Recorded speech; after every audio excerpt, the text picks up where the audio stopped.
I want to talk about one of the two most important times in your family.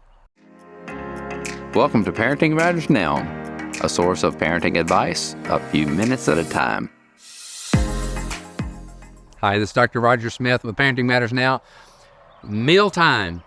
Mealtime is one of the most important times in your family, and I want to encourage you as parents to make it rich. It is a time where it is not about the food. Yes, you've got to have food, and if you have teenagers, you've got to have a lot of food. It seems that they're continuously hungry, but built into the mealtime that the gathering for the meal is the event, and that make that a good place, a safe place that is pleasant. There's always a kind of a haven, so to speak. And it's not a place where we're going to have confrontation at the table and deal with difficult issues. Do that at some other time. Have your table to be the place where it's always at least neutral, and if possible, always pleasant. And so there are some things that you can do, and I want to give you some ideas here of how you can capitalize on the mealtime, because studies have shown that meals together opens up opportunities for your children's future. And it's been studied as to how many meals there are that they encounter with their other family members and what impact it has on their future. And it's always positive, always positive. So this is something simple and easy and something that you can do. So here are some ideas. Make it a tech-free time. I mean, have a basket or a box, or have some place that you put all the phones, even your phone, and turn off the TV, turn off whatever it is that can be a distraction, because the people at the table are the main event. They are the entertainment. And so take away the distractions. And so that should be a habit, that when you come to the table, you're coming together.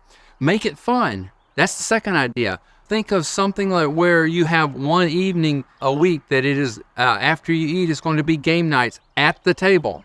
Make the table the place for the game or the conversation. I would encourage you to have either a joke night where every person that comes to the table brings a joke. It could be one that they've told before. That's okay. You know, especially small children, they're going to want to tell the same joke again, and we just need to learn to enjoy it. It gives a child a practice of telling a story and having it build up to the punchline. And they're not going to get it right all the time, but we can still enjoy them. So what happens whenever the oldest child looks at what the youngest child is saying and that they don't do a very good job? That's a perfect chance to train the older child not to sneer or to have condescending looks or to roll their eyes, but to have empathy and to encourage them and to laugh and to play an adult role for the younger ones. So it's an opportunity for things like that. For our family, one thing we did for fun was we read books aloud at the table, or after we'd finished eating. So it was a kind of a natural part of the meal. It was kind of like our dessert. And so you can have games or jokes, or you can read stories, and so depending on the age, you may even read something from the newspaper. You have something that creates a conversation. So what can you talk about? How do you get children to talk? Well, there are a number of tools, and here's one that we have created. It's called Table Talk, and it's cards that have questions on them. Questions that there's no right answer, no wrong answer. It is just starting the conversation. Tell about a time you were afraid. Tell about a favorite book or movie from the last few years. Tell about a time that you or a friend got lost. There are a number of conversation tools out there. We've used ones that others have made. These are the one that we have published. And so find something that will help to stimulate the conversation. And they can draw a card. You can put cards under their plates. You can do it any number of ways. But the whole idea is that you want everyone to participate. The conversation should be inclusive.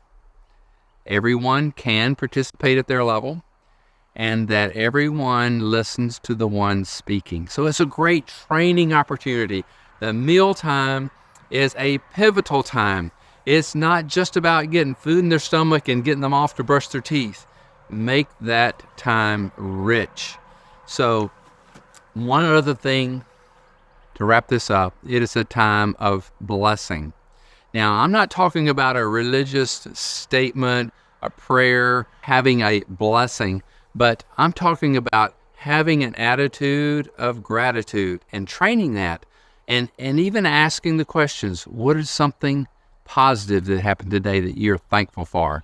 Whenever our sons were doing Boy Scouts years ago, they had something called Thorns and Roses. At the end of the day, on a hike, they would have thorns and roses. What was the thorn? Something that was not so good, but there always had to be a rose. You had to find the rose. And so whether you call it thorns or roses, whether you call it sweet and sour, I don't know what you're going to call it, but help your children to look for something that was good and to talk about it. So those are some ideas for mealtime, and hopefully this will stimulate you to begin to take charge of the mealtime conversation. And dads, if you're at the table, I would encourage you to be the band director, so to speak, making sure that everyone gets to talk and everyone is listening to the one talking. Help to stimulate the conversation. It's not about you talking. It's about you listening to them. It's not time for a lecture. It is time for connection. That is mealtime, and you can do this, and it will change your family. This is Dr. Roger Smith with Parenting Matters Now. Subscribe to Parenting Matters Now for more advice, or go to rogersmithmd.com to search for more topics. See you next time.